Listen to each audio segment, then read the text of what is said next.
Hello and welcome back to the Prepared Mind channel. I've done a lot of Q&A with you guys. I've done a lot of my opinions, of course, naturally. And this week I told Jolene, I said, "Hey, why don't we ask what strikes fear into people? What is the number one concern, right?" And of course, as preppers, we're often accused of doing fear porn, and all you're trying to do is get people riled up, and you're wanting wanting more of that, and just right? We started this. Everyone is paying attention. Everyone's prepping because we do see what's happening to some small scale, and we've come to YouTube to work with each other and talk and meet and get other opinions. So, I just felt it was a good idea to say, what right now is your number one concern? And then I guess the response would be, well, this is my opinion. This is how I kind of think of it. So, surprisingly, and I mean surprisingly, we got a ton of responses in just one day. So I'm going to go through them a little bit. Some I previewed, some I want to be surprised by. I like to see how I can improvisationally answer questions, because I want to be able to think on the fly, on the go, and see how accurate I am. Anyways, let's hit it right off. I've got a long paragraph from Bill. He's got some questions in it, and I'll see if I can get to that. He says he's got 5 years of meal kits, and I'm going to take excerpts out of this. Right? I've got 5 years of meal kits. I've got lots of guns and ammo. In other words, Bill's prepared. Right? So he writes, a group of innocent folks that didn't prep come along, and they're looking for help and have kids. Do you give them 5 pounds of rice and beans and maybe a life straw so they can get clean water, or turn them away? And he also puts in his belief. It's a moral question. It requires a moral response. And yes, it does. It really does. What if they didn't have kids? Do you turn them away or give them 5 pounds of rice and a life straw and some beans? What if it's 2 families and each family has 4 kids? Do you have to give them 10 pounds or 20 pounds of rice? Right? Where's the limit and what's the line? What if the people look genuine, are extremely grateful, very nice, kind, and have every positive human quality you would hope to find in somebody, right? And you just happen to see them when shit hits the fan and things are really bad. Do you give them more? What if it's a couple with children and they're kind of pushy and kind of rude and kind of nasty? What do you say to them? Right. Right. So this is kind of a moral question. It's kind of, who are you? And maybe in a bigger sense, who are they? And also, and Bill points this out a little bit, what if they go down the road and some Robin Hood who likes to steal from everybody and keep for himself? What if that type of person runs into these people and says, hey, where did you get that 5 pounds of rice, beans, and life straw from? And commences to extracting the information out of the children and man and wife in very nasty ways, so that they tell exactly who you are and where you were and what you've got. Right? There's so much to consider in this question. And I believe that one of the best ways to go about answering it is to not come to a conclusion today, but rather consider all the options. Because if it is indeed shit hits the fan, and it's a world where people are running around and hurting others in order to help themselves, yeah, you may not want to do anything. You may not want to give anything out, whether you feel like you have whether you feel you have enough reserves or not, right? Bill says, hey, I've got all kinds of stuff. That's terrific. He can be generous, kind. He can help people that really need it. I mean, he can really help people. But can that end up hurting him as well? The same question goes for you. Well, maybe you don't have, right? Maybe you don't have the money, or you don't have the means by which you can get really prepared, and people come along and you've got a lot more than them. I mean, it comes down to a personal question, and it's going to depend on the environment in which you're in. If you're in a shit it's the fan environment where everyone's getting along, but yeah, these starving people just kind of work their way through, yeah, you might want to give them 5 pounds or 10 pounds. You might want to give them, some water, maybe a night's respite before saying, okay, you've got to move along. It's so hard to tell. You're going to know, though, by the world in which we live in. Shit, it's the fan light, no problem. Heavy duty crap going on, you may pull back. In other words, your answer to this question may change as the goods and bads come along. So Penelope writes, my number one concern, aside from our boys being able to get home, is that I haven't done enough. That I've waited too long. There's still things I need to get in order to cover all my bases. I have no control over any of it, right? This is a very common mentality. It's a belief, oh, I haven't done enough, and what do I do for my kids? And so you end up dwelling on those things, right? My sons are grown up now. Shit, 5 years ago, they were just kids. Today, they're grown up. One has gone off to college. One is starting his own life. I can't help them if they're not around me if something goes really bad. And if something goes bad slowly, will they come back or will they try and handle life themselves, right? Lots to think about, lots to worry about. Just like dealing with the government, the only thing we can do is keep doing what we do, knowing what we know, based on the actions and the events going on in the real world. We've got to continuously adapt not only our preps, but ourselves to an ever-changing environment. We don't have control over any of it. The most we can hope to have control over is ourselves and our own actions. And yes, God help us all. Marty writes, discuss how you're using your trailer as a root cellar. Are you digging deeper? No, I'm not. To create more room. Or did you raise the living space? No, I didn't. What kind of shelving are you using? Nothing. What I've got is I've got a flat area. My fifth wheel is sitting on it, right? And the ground slopes away from it. So I've got drainage, and I've got some plywood underneath that I stack things on, right? I can stack potatoes. I can stack squashes, right? And what I have around it is 2-inch hard styrofoam insulation that's been cut to fit. So it keeps the hot air from getting in the summer, and it keeps the cold air from getting in the winter and freezing everything. So it acts a lot like a cellar. It's not as effective as a real root cellar, but it's what I've got, right? You do and make do with what you've got.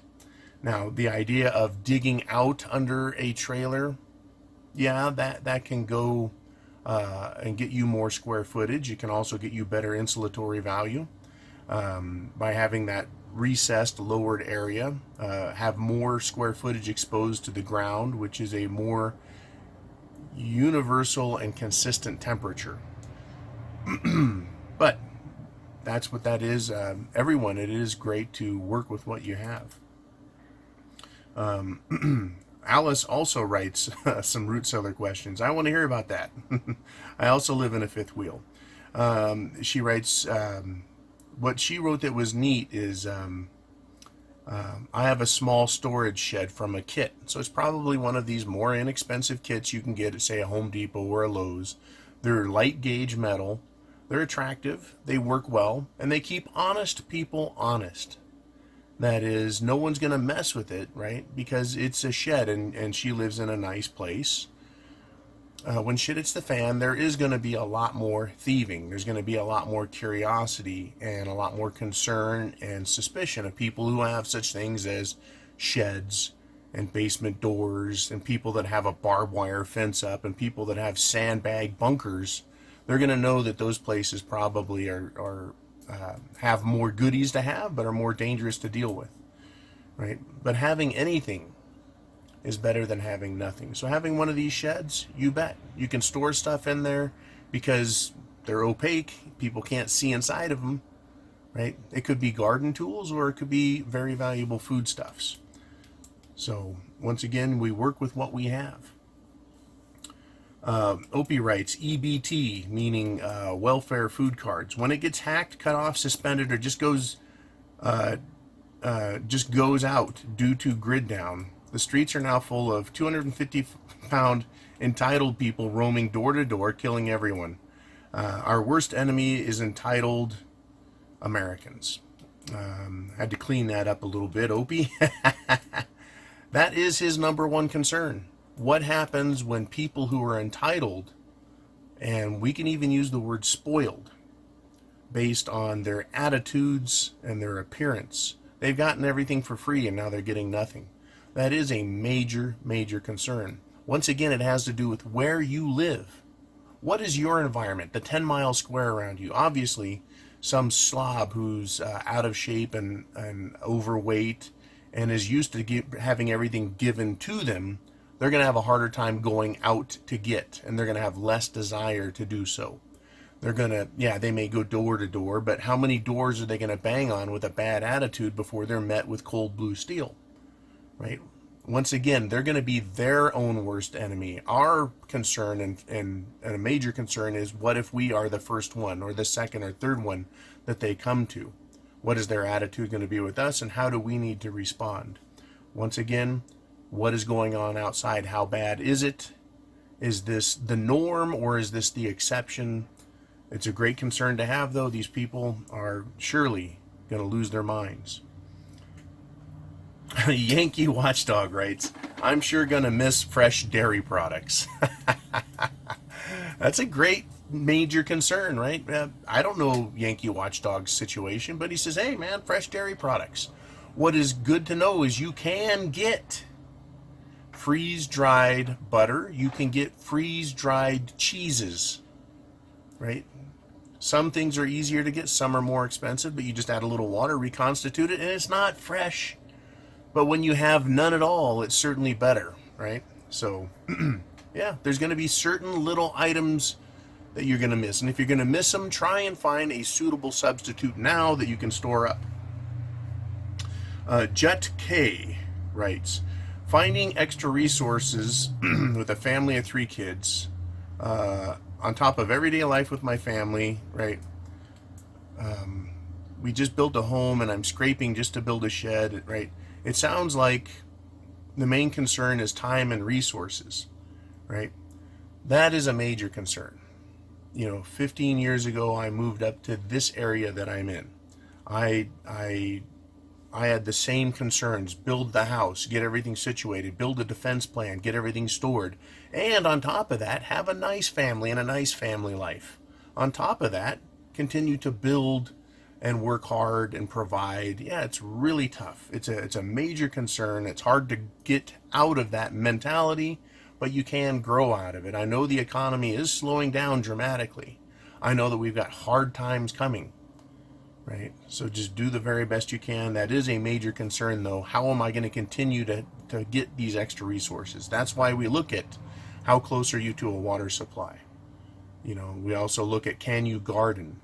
Is there a chance that you can have rabbits or ducks and chickens? What type of small protein farm can you develop for those reasons? Or is someone in the area or the region capable of that? I'm in an area where there's lots of rabbits. Are there enough rabbits? I doubt it. But is there enough smart people to learn how to get the rabbits and breed them, etc.? Probably not. It's going to be dicey, folks. It's going to be dicey. Thomas, my major concern is the can being continuously kicked down the road. I just want to get to the other side of all this BS so I can enjoy my life without having to worry about stupid people ruining everything. He writes, I have no idea what kind of life we will have after, but at least it will be a start. It's a great position to have. His concern is, I'm tired of this, right? It's a concern of mine, in fact. Where is this all going? Why do we have to keep kicking it down the road? What are they waiting for? We know everything's jacked. What is it that's happening? Are they trying to stall it so they can prevent shit hitting the fan? Or are they trying to stall it so they can have more AI robots and drones that are going to, fly around and fry everyone that they don't like? From one extreme to another. I don't think the people in charge, for the most part, are consummate evil bastards that want to kill us all. I think there's a percentage of them that do, though. Scary. On the other hand, even though these people aren't the ones in charge for the most part, aren't trying to kill us all, they certainly don't seem to give a shit about anything, and they certainly don't understand the consequences of what they're doing and how kicking the can down the road is not helping. It's actually just winding the spring even tighter so that when it breaks, shit flies even further. They're not trying to fix anything, because if they wanted to fix things, they would stop doing the things that are breaking things.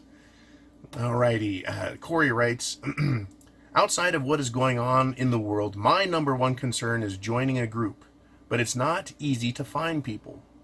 I don't want to go lone wolf, and but so far it's looking that way, and a location to retreat to. Yeah, the number one concern is having a good group. My group has changed over the years, sometimes more, sometimes less dramatically.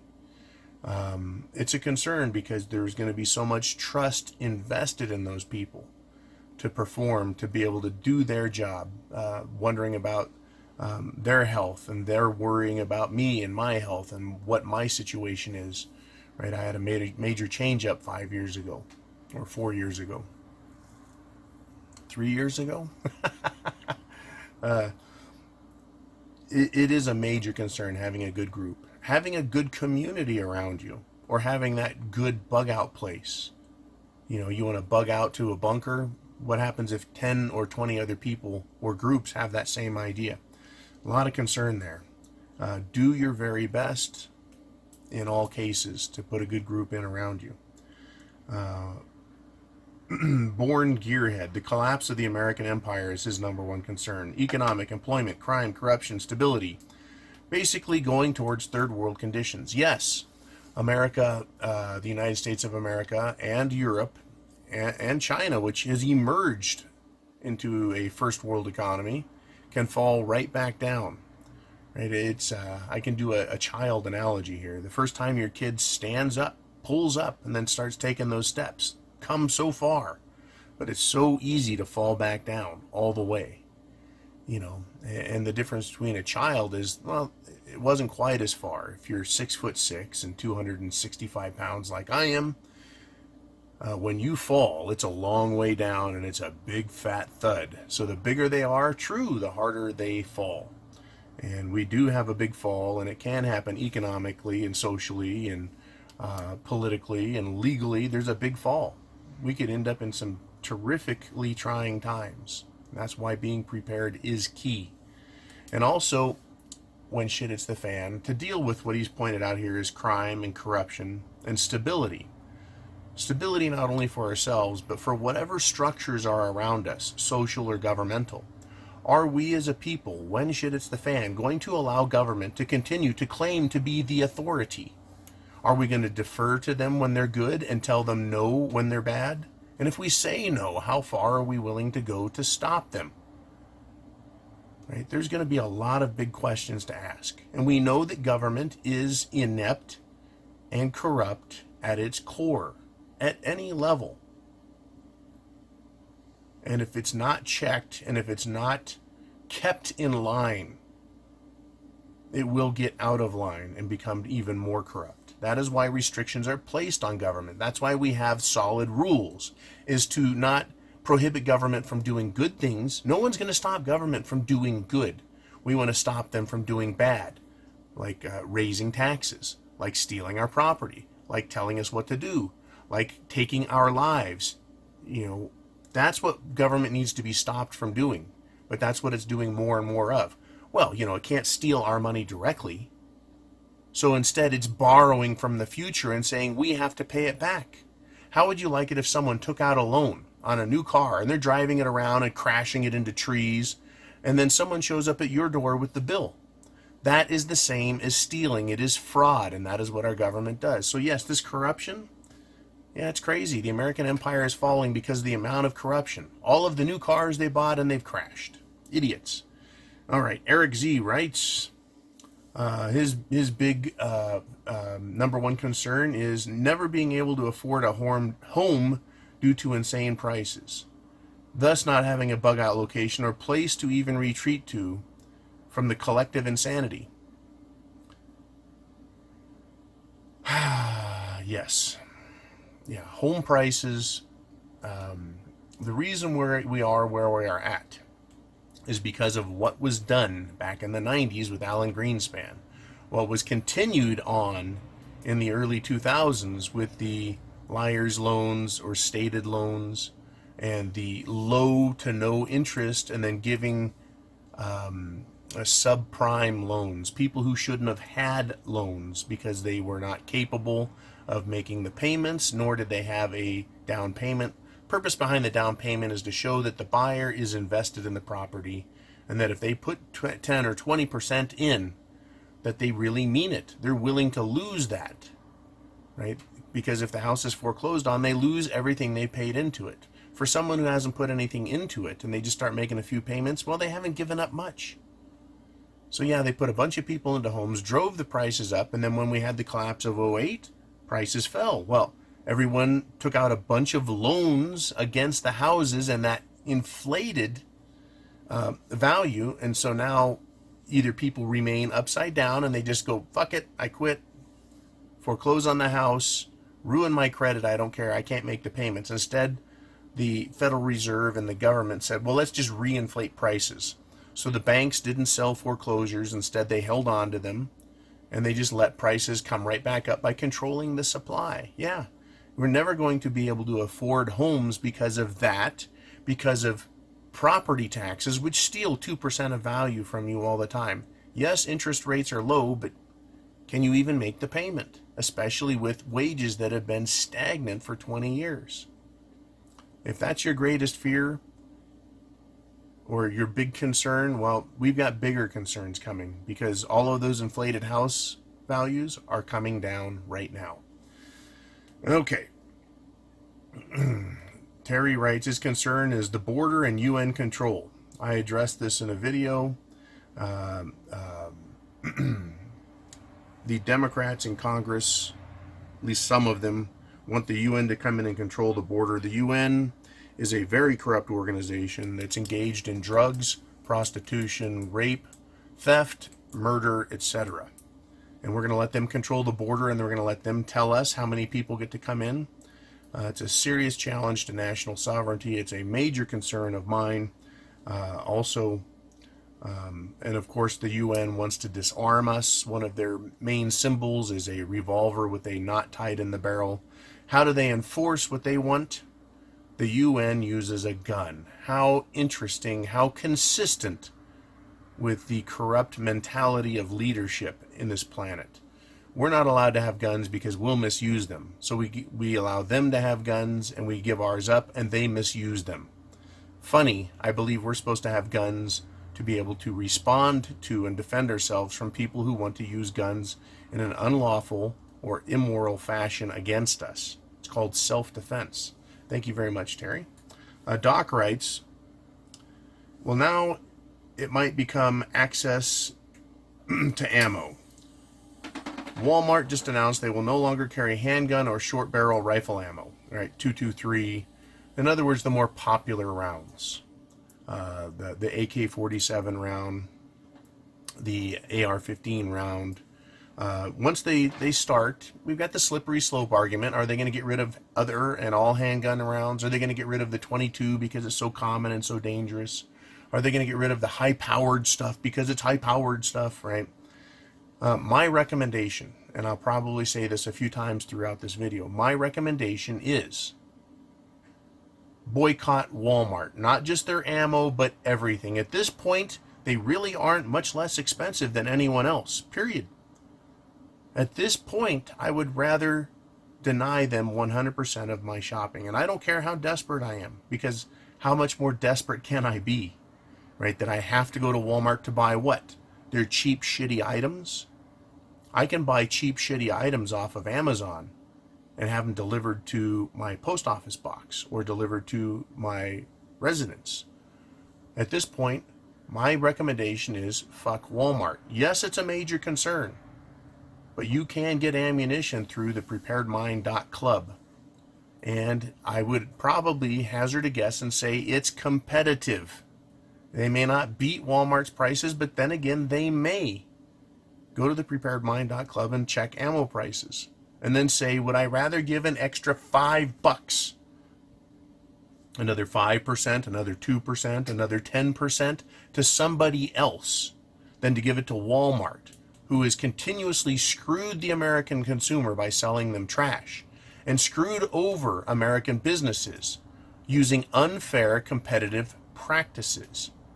Fuck Walmart. Okay. Sam writes, my number one issue is my dependence on prescription drugs for things that ail me. I am exploring homeopathic solutions, but the entire medical system is set up to keep me from being successful in my quest.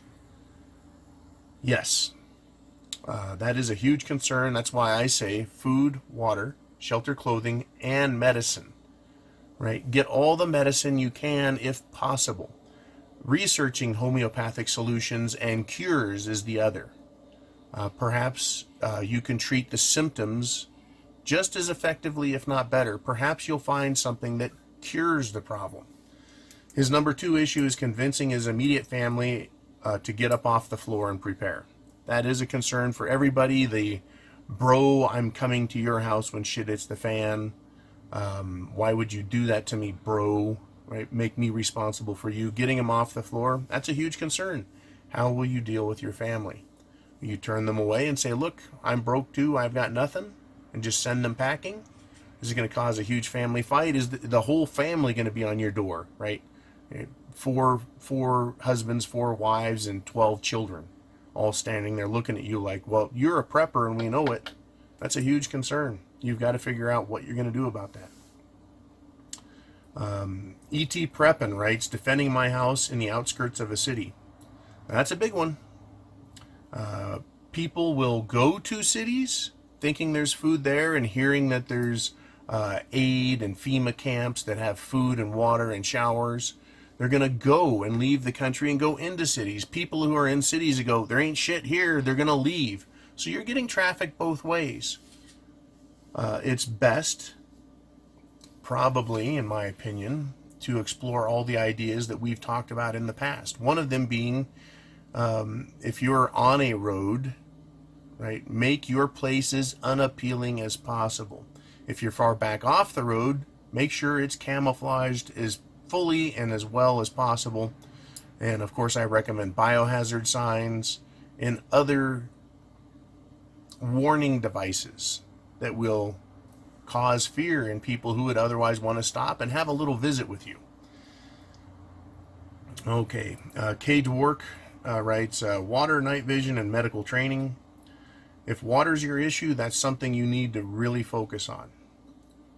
If you're far from a water source, I would look into getting a water bladder or 55-gallon drums. If you don't have a place to store those, the bladders are collapsible and take up no more space than a folded bedspread. And at the first sign of shit hitting the fan that you can detect, fill it or keep it full all the time. And get used to drinking out of it and how it works, right? Understand that, well, if you've got to walk a mile and you can carry 2 5-gallon buckets, fill them, put the lids on and carry them back, and then pour them into your bathtub, barrel, or water bladder. If you can use, right, you need to learn to use less water, I think, is the best recommendation. If water is a scarcity, you're going to figure out real fast how much of a chore it is to get water, to haul it, to store it. And it's a good idea to start working with that now. Practicing. Practice with your guns for self-defense. Practice with your food, how to prepare it, what it tastes like, how nutritious it is, and what that does to your psychology. I've been living off of prepper food now. Living off of older stuff more heavily and relying on the store a lot less, and then replacing that prepper food with, of course, fresher prepper food. But it's a challenge. It presents a challenge for the palate, for the psychology. Same with water. You know, water that's stored tends to be more stale tasting, not as refreshing. But when you're thirsty, it's going to be damn good to know you've got it. Work on that. Night vision, if that's a concern, buy it. You can get very cheap night vision optics. I believe we've got some at the preparedmind.club. It may not be a scope, but at least it's going to be a monocular or a binocular that allows you to see in the dark for security purposes. And medical training, right here on YouTube. How to do wound dressing, wound cleaning, serious wounds, mild wounds, how to treat an infection, how to spot and notice, right, signs of infection and dealing with them before they get bad. Medical training is available for free on YouTube.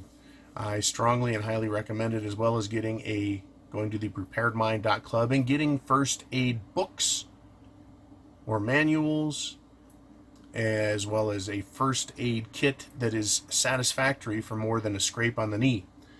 Okay, John Sullivan Jr. writes, I think that there will be a revolution by the left if Trump wins in November 2020. This is a major concern. If he does not win, the left will move solidly to take away guns. True, I agree. And if the left loses, they're going to throw, right, a giant fit and revolt. Right, the bullets will start flying. That is my belief as well. It's a major concern. What's your take on the situation? Thank you, and very respectfully, I appreciate it, John. My take is yes. As we get closer, and I am frankly surprised we're not seeing more violent protesting this year. I am surprised. I predicted it would get really hot and nasty, and it hasn't. We've had flare-ups, we've had stupidity, but I think last year may have been worse. As we get closer to the election and the tension ratchets up, I believe it's going to get chronically bad. If the Democrats do win, yeah, we're going to have, if the Democrats win, meaning the White House, we're going to have a big problem. If the Democrats win the White House, retain the House, and take the Senate, we're going to end up having a partisan war. If not, an all-out rebellion against any attempt to repeal the Second Amendment through any process, whether it's pretended to be legitimate or not. The Second Amendment is not something that I believe the founders or anyone ever believed would be subject to political opinion or popularity. It is a human right to be able to defend yourself, and to possess the tools to do so is also a human right. It is a God-given human right. That's my take on it. All right. Chris writes, his number one concern is liquidity crisis and credit market freeze. Right? Truckers will not be able to purchase fuel. You either got that or hyperinflation is coming, and wow. Right? These are his concerns. He's also concerned about temperatures being bad, so we can't grow, EMP. I'm just going to start with liquidity crisis and credit markets freeze. Yeah, if there's no money available, if there's a bank holiday, they also call it capital controls to make it sound like it's important and imperative. That just means denying people access to their money. If we have a serious market crisis, yes, they're going to shut the doors. That is going to cause a great deal of panic, and it's also going to be indicative of worse things to come. Right? We're not moving up and progressing out of bad decisions and corruption. We're going down. Right? The economy's coming down and the corruption is being exposed. It's being exposed in a lot of different ways. Whether we're talking about local politicians being arrested and charged, or police, right? Police departments here and there getting in big trouble for their corruption. Whether we're talking about Epstein and major power brokers getting caught, being absolute, complete scumbags. Right? We're going down, down, down, down, right? So this liquidity issue, as things go down, it's going to also pose its threats. Troy writes, his number one concern is getting through today's bullshit and less hopium of a brighter tomorrow, right? People are delusional. Great comment. Yes, people are delusional. They're not going to get better. When shit hits the fan, that delusion will be represented through stupidity and poor decision and thought management. In other words, be prepared to defend yourself. Bonnie Blue writes, number one fear or concern is that the socialists will gain more power and seek to confiscate both property and wealth. Now, what's going on in England and Hong Kong right now is what I like to call, equity flight, wealth flight. People with money will leave a situation. They're more aware, they're wealthy, and so they have a lot more they believe to protect, or a lot different things to protect. And they can just take their wealth and move it. They can sell their stocks and get out. They can go to countries like New Zealand, which I believe after shit hits the fan, New Zealand's going to have some questions to answer and is going to be asked to cough up all of their rich scumbags that have, shall we say, fleeced other countries and then tried fleeing with their wealth. And for people who have wealth and they've legitimately earned it through hard work and effort and time, right? You have a right to keep your wealth, right? And you may not be able to flee because you're tied to a business that has been your life. Yeah, the socialists, if they try confiscatory measures in order to fund themselves, that would come after they've discovered that MMT, modern monetary theory, which is just another way of saying hyperinflationary currency printing and hoping that there'll be no consequences. So instead they say MMT, it's much shorter. Once they've proven that is a failure, then they're going to come after wealth. You will have a lot of time to get out of the way of the socialists if they take power. Because first, they have to campaign on ridiculous hopes and aspirations to steal everyone's income. First they have to go after income, then they'll go after property and tax property, and then tax wealth and confiscate wealth. This is very much Bolshevik, Soviet Union type mentality that these people have on the left, and it's going to be met with a lot of hot, fast-moving lead. Trust me on that. People are not going to have this. It is a huge concern. But if they were going to get to the point where, yeah, they had an organized, legitimate socialist, communist government and system that'll come and collect wealth, at that point, yeah, we're all fucked, right? And it'll just bring everyone down to an equal level of misery. Yeah, we'll have perfect equality, well, except for the proletariat and the, let's see, the petty bourgeoisie will be destroyed. But the political elite will still demand that because they're so smart that they should be taken care of. But the rest of us will be destroyed. Doc's concern is safely getting to backup location if things get really nasty. If that's your concern, you may want to, if you've got a long ways to go or a dangerous path to get through it, then your plan should involve a GTFO early because of SHTF coming. Get out of there early if you're going to have a hard time, right, safely getting there. And I know it's not easy. None of this is easy. There is no easy decision here. There's no easy thought. None of this is easy, and I understand that.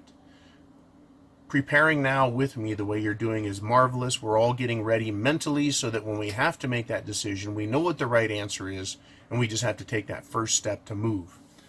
Okay, Adrian writes, the lying media, even the weather people. I'm in Florida.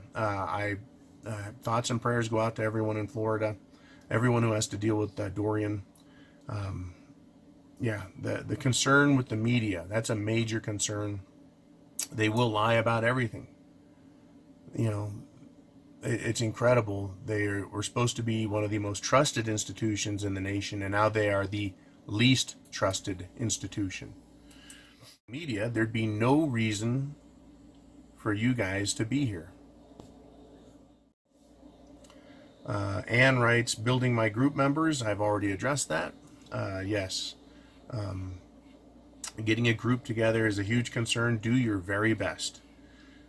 If you can't get people to say, yeah, I'm a prepper and let's join, at least understand and know people that have the qualities and skills that you think are important and would need and keep them in your life.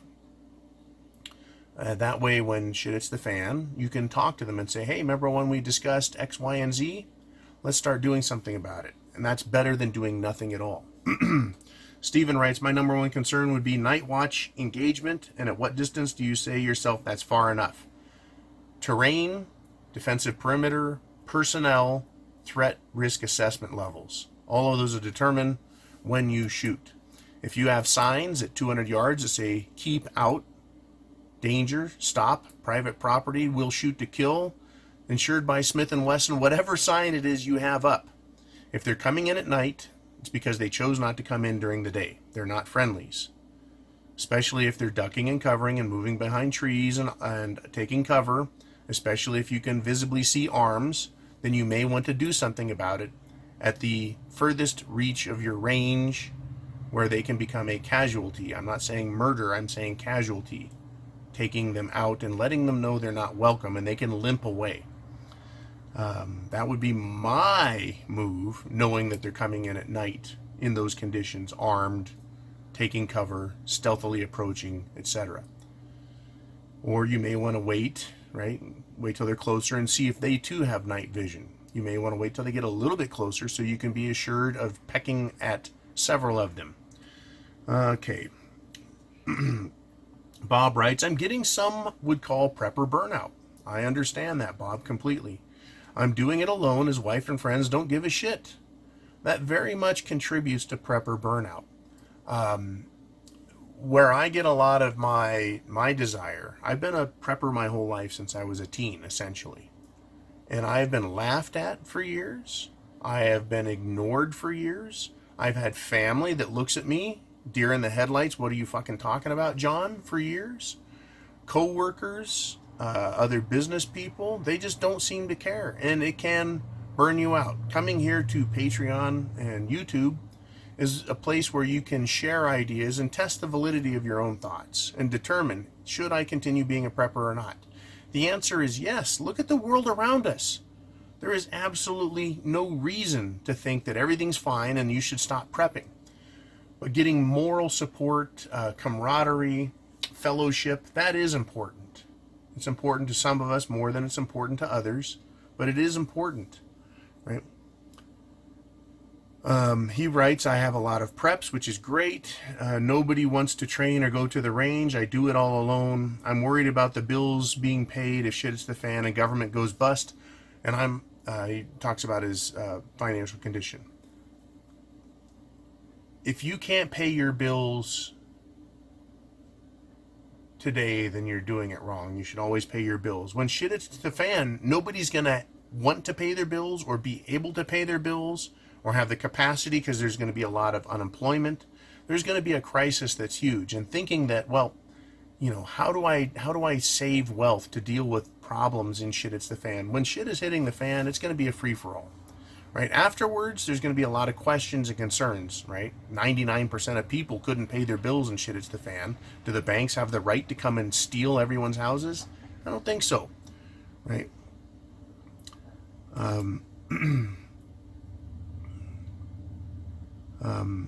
He writes, you know, if the banks collapse and a bail-in happens, I will be SOL in a few months, money-wise. We all will, right? So if you can store wealth, preps are a great wealth, right? Ammunition, water, everything that you need to get through that has a dollar or monetary value today, and it'll be a life-saving value in the future. If you have gold and silver, it'll be valuable after shit is done hitting the fan. Right? Odds are money won't matter when shit hits the fan while there's people acting the fool out there and governments going nuts and people going nuts and social groups going nuts. Your job is to survive if it's a bad one. And it's the best we can do, man. Don't give up belief in yourself as a prepper to help your family and help people that you are going to take care of, whether they want to participate or not. Don't give up on you. Don't give up on themselves. If you saw the world getting better, the economy getting great, taxes dropping, fucking flowers springing up where other places they never would, you know, if the world is great, if it's fucking raining Skittles and kisses, right, we're in good shape. But it's not doing that, so don't give up on it. Or you can just give up. Fuck it. Roll over. Die. You know, I just don't recommend it. Sebastian writes, Bonjour, John. Me and you and others here, we learn, we can change ideas, we evolve. My biggest concern is kids' indoctrination. They're making them New World Order citizens, and these kids are proud to be part of it. That's true. A huge percentage of millennials and Generation Z are knotheads, and that's the nice end of it, right? Yeah. Let's see what else. Right. He's up in Canada, so he's French Canadian. Writes a lot of nice things, but kids indoctrination, yeah. When shit hits the fan and we get through it, what good are these kids going to be? Right? They're confused about what their gender is. They're confused about this idea that they're entitled to everything. A lot of confusion there. It's going to be horrid dealing with these knuckleheads. Sorry for my bad English. No problem, Sebastian, right? We all have bad English problems. I get the point of what you mean by kid indoctrination and elaborating on it, right? These kids have been given everything for free. They don't know what it means to work hard, to put up with adversity. They don't know what it means to be bullied. They talk about no bullying. My idea of being bullied was getting chased and being told I was going to get the snot pounded out of me if I was caught. And I got the snot pounded out of me when I was caught, right? What did that teach me to do? Be more aware, run faster, right? And toughen up, right? Mental adversity as well as physical adversity, dealing with uncomfortable conditions. It's hot, it's cold, too fucking bad. These kids don't know how to deal with it, right? And it's a terrible state that we've entered into. And we can thank our glorious leaders in government on high for promoting this sort of snowflake, I can't take it, everybody, I need a safe space attitude, and by the way, give me your shit, because I don't want to earn it myself. Very tough. And finally, we get to Kevin. He writes, in USA, half of the country votes to enslave the other half of the country with taxes and government borrowing. Sounds a little bit like what like what Sebastian was talking about. His biggest worry is that something will happen, and the change will happen all at once instead of gradually. Democrats stealing the 2020 election could do it. A pandemic, right? Yes, it is a great concern that it'll happen so fast that it'll take us off guard, catch us all completely off guard, and as a result, right, cause more damage, more health issues, more violence, and everything else. On the other hand, if we go into things gradually or too gradually, right, that's the whole frog and pot and boiling water, and before you realize you're going to die, you're already 95% of the way there, and there's nothing you can do about it anyways. The slowly turning the temperature up helps preppers because we're watching it closely and we're getting the items we need and seeing, yeah, food's going to be an issue, right? Staying warm in the winter is going to be an issue, so I better get some good clothing, right? It's going to be hot, right? So I'm going to need to make sure I have a good supply of water. The slowness does help us get prepared, and it helps those who are late to the party. Gives them a chance to catch up. So yes, a major concern is an instant shit hits the fan. Look out! So do your very best with that. Thank you for the absolutely fabulous comments, suggestions, things that are of major concern, right? Because chance favors the prepared mind, right? We need to be prepared mentally as well as having all the physical things. So I'll talk to you again very, very soon, and have a great day.